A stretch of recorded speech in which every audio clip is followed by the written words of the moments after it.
Tube Tamil வணக்கம். ஈரானுடைய தாக்குதல் ஐரோப்பிய நாட்டவர்களுக்கு பெரும் சவாலாகவும் பெரும் அவலத்தின் உச்சமாகவும் இருக்கின்றது. துபாயில் இருக்கின்ற 3 லட்சம் பிரித்தானியர்கள் துபாயை விட்டு அகன்று பிரிட்டனுக்கு செல்ல வேண்டியதாக இருக்கின்றது. இதில் முதலில் 1 லட்சம் பேரை அங்கிருந்து பிரிட்டன் நோக்கி தூக்க வேண்டும். எப்படி தூக்குவது? இயலாத காரியம். துபாயின் மீது ஏற்கனவே 200 வரையான ஏவுகணைகள் மோதிவிட்டன. ஆளில்லா விமானங்கள் பறந்து கொண்டிருக்கின்றன.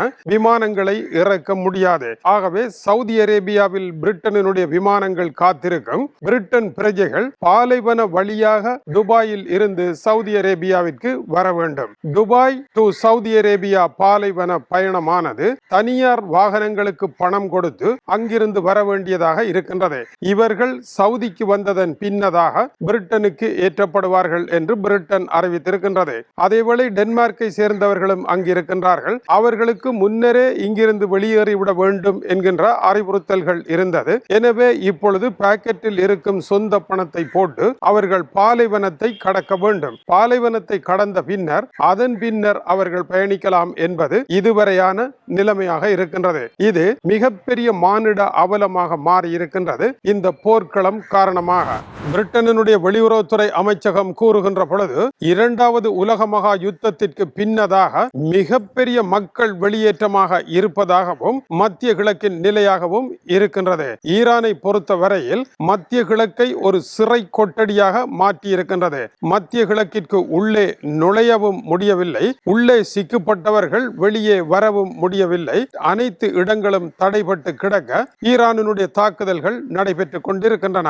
சவுதி அரேபியாவை பொறுத்த வரையில் தன்னை நோக்கி வருகின்ற ஆளில்லா விமானங்களை தடுக்கின்றதே அல்லாமல் ஈரானுக்கு எதிரான ஒரு போரை செய்ய முடியாத சூழ்நிலை இருக்கின்றது. மத்திய கிழக்கு நாடுகள் ஈரானுக்கு எதிராக அணிவகுத்து நிற்க முடியாத நிலை இருப்பதற்கான முக்கியமான காரணம் ஈரானுடைய அதி உயர் மத தலைவரின் மீது கை வைத்த காரணத்தினால் இப்பொழுது இஸ்லாமிய உலகை எதிர்த்து ஈரானுக்கு எதிரான தாக்குதலை நடத்த முடியாதவாறு விதுரன் வில் உடைத்தது போல மத்திய கிழக்கு நாடுகள் வில் உடைக்க வேண்டிய நிலையை டொனால்ட் ட்ரம்பும் இஸ்ரேலும் ஏற்படுத்தி இருக்கின்றார்கள் என்பது இதற்கான ஆய்வு தொகுப்பாக இருக்கின்றது. குவைத்தில் நடைபெற்ற தாக்குதலில் 3 அமெரிக்கர்கள் மரணமடைந்திருக்கின்றார்கள். இஸ்ரேலில் நடைபெற்ற தாக்குதலில் குடியிருப்பு ஒன்றில் 9 பேர் மரணமடைந்திருக்கின்றார்கள். பிரான்சிய படைகளும் ரெவல்யூஷன் கார்ட் படை மீது தாக்குதல் நடத்துவதாக கூறப்படுகின்றது. இந்த விவகாரம் மிகப்பெரிய அகதிகள் பேரவலத்தை ஏற்படுத்த போகின்றது. மத்திய கிழக்கில் ஏற்பட்டிருக்கின்ற இந்த நிலை ஐரோப்பா என்கின்ற படகில் அதிகமானவர்களை ஏற்றி மூழ்கடிக்கின்ற ஒரு வேலையை முன்னர் ரஷ்யா செய்தது. இப்பொழுது அமெரிக்கா இஸ்ரேலினுடைய முடிவினால் அது ஏற்பட போகின்றது என்று